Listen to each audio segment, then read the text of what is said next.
பிராணி வாசனையில் ஜல்லு ஜல்லு ஓசை வரும். ரெட்டப்பன ஒசரத்துக்கு எட்ட நிற்கும் முனியாண்டி.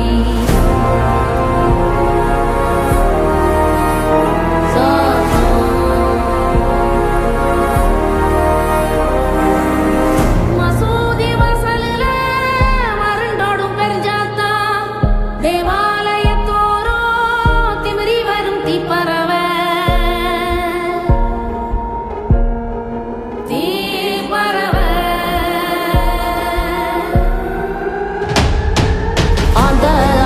சத்தம் என்ன அரண ஊரு சத்தம் என்ன கோட்டாங்கூ சத்தம் என்ன கொளவி பாடு சத்தம் என்ன ஒத்தையில காகம் ஒண்ணு ஓங்கி கரையும் சத்தம் என்ன